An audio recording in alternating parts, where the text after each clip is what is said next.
They be like, what it be like, you already know what it is. It's your boy Calvin, like my way. Hey, I really want to make this quick video. Let me turn this down just a tad. Let me say this. First off, there is a lot of stuff going on in this country, man. And I don't want to sound too generic, but in all reality, truth be told, ain't really too much change. I mean, in all reality, folks acting like this is, it's something new. This new phenomenon, but this is something that's been going on for a while. As far as like the police shootings or the crime or the looting, and but see, this is the thing you got to realize. You got to understand who's doing what.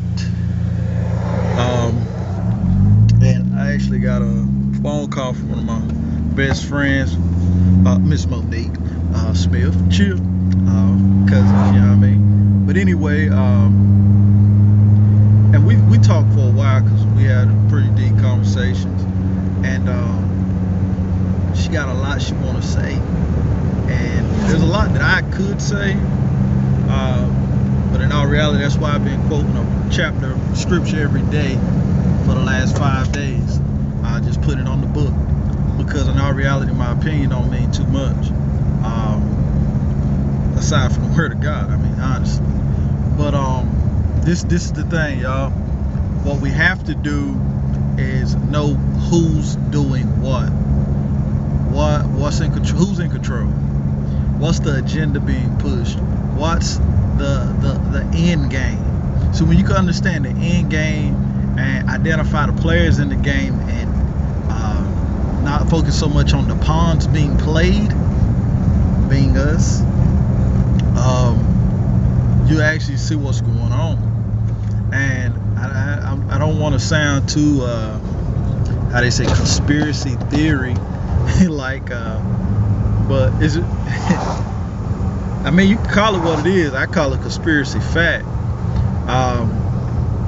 The powers that be, they want to start a race war. They want to cause division between racial lines. They want to cause division between faith and beliefs. They want to cause a divisions between atheists and people of faith. They want to cause a rift between sexual orientations and lines in the family. These lines have been drawn and propagated long before I was born. I'm 30 now, but even before I was born, these games were already being played. These games were being played back during civil rights time, but we look back and we take out what we like, we take out what we don't like, and we hold on to what we like. But in all reality, this is the facts, yo.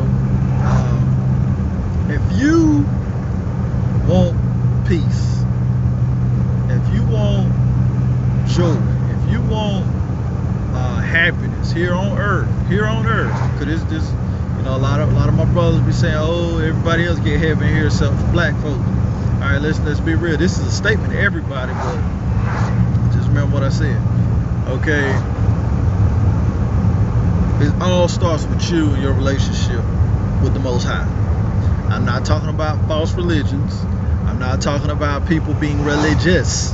I'm talking about you having a relationship with the Most High God and communing with God the way He wants to be communed with. In other words, don't just take the Bible as a book that has suggestions in it, but take the scriptures as it is, as commandments, as instructions. But see, when you do that, you're actually looking at it from the perspective in which God holds us to.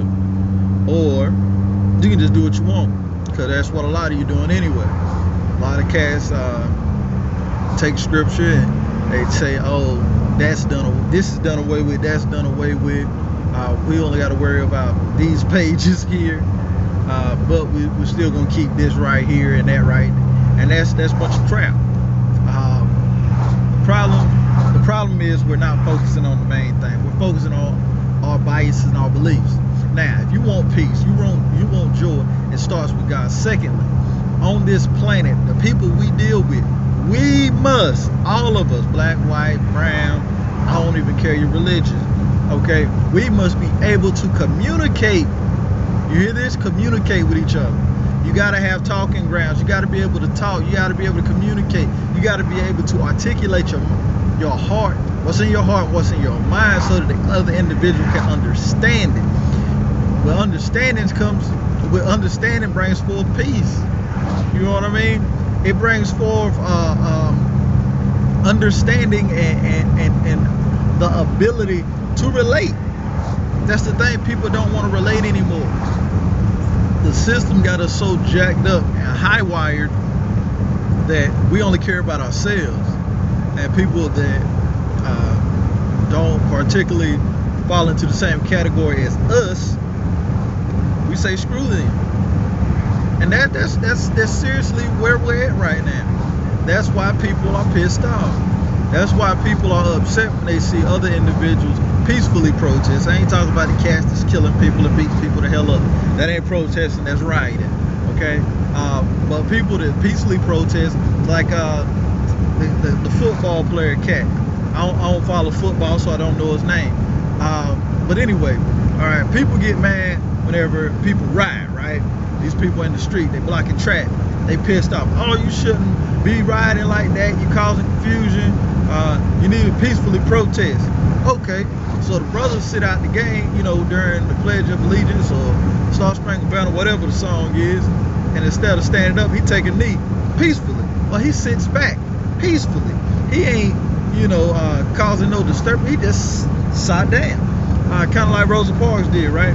Just sat down. But that offends some people, and it's because they don't understand. The reason that you can't understand individuals with the historic lineage that links back to slavery is because you haven't had that experience. You don't have that history. You can't stand and say, you know what, I know what that feels like to do my genealogy and look back after 1865 and I don't know who the hell I am. I don't know who my people are. I don't know who my great-greats were. I can't even follow my background to see what state I came from. It's funny, people say, oh, you need to go back to Africa, but we got to understand Africa is a continent here. Okay, so a continent is not a country, it's not a state. So you can't say go back to a whole freaking continent. It's like saying, okay, you're a native of North Carolina, where I'm at right now, okay? So you're a native of North Carolina. So 100 years, 200 years from now, somebody say, check your ancestors' DNA or your progenitors' DNA that you produce a couple hundred years from now. They trace their DNA back. They say, oh my God, he's from North America. His DNA dates back to North America. Do you know how big North America is? We're talking about all of Canada, all the United States. That's North freaking America. Did that really narrow down or identify what part or where the person came from? Heck no, it didn't. Only thing it did was say it was from North America.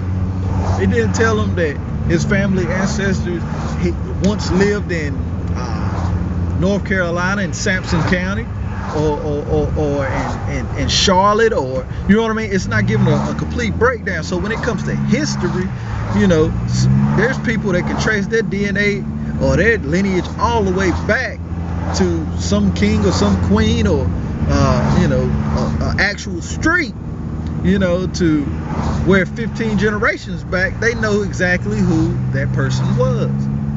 But with most African Americans in this country, we have a history unlike nobody else on earth, to where we were slaves, where our ancestors were slaves and taken, stolen, and scattered. So if you can't understand that, the only way that you're gonna get understanding is through a conversation with an individual with that backing. See, See, once you have that conversation, you can bring forth understanding. You can understand their plight. But unless you're willing to have a conversation, you're never going to have understanding. Okay? That's the point. We must begin to conversate. We must begin to understand one another. We must be able to have open discussion, debates, and with it being peacefully, without it becoming a streaming competition. Because see, intelligent people can have conversations, but idiots will name call, fuss and cuss, and push other people to the side and say that that's not valid. So why don't you just shut up? Why don't you just get with it? Or why don't you just go back to Africa? Or why don't you just leave if you're not happy? But see, that's the point. People are so quick to say, why don't you just leave? Or why don't you just go back? What the hell am I going to go back to? First off, right? Let's be real. The United States is not taking refugees, or doesn't want to take refugees, or president or so forth, King Barack. He pretty much going to do what he wants to while he's in there. And the next person probably going to do the same thing, whatever the hell they want to. And if they want to bring in 300,000 refugees from war-torn countries, they're going to bring them in. Now, in my personal opinion, hey, it might be a wake-up or start of something new, to where they might start shipping black folks out of here. Possibly. Call us refugees and send folks away. That might be a play. I have no idea. Would surprise me. But that's neither here nor there. But what is here is the conversation, or the lack thereof. If you want to understand what people are going through, have conversations. If you want to witness to people, have conversations. If you want to build relationships and grow as a nation, let's have conversations. Because if you're not having conversations, nobody's listening. We're all screaming. That's it for today. Stay encouraged. Read your word. If you're a believer, read all the word. Okay? And let's not get caught up on the small things or the BS of the day. Let's get this thing done. Till next time. God bless. Cheers.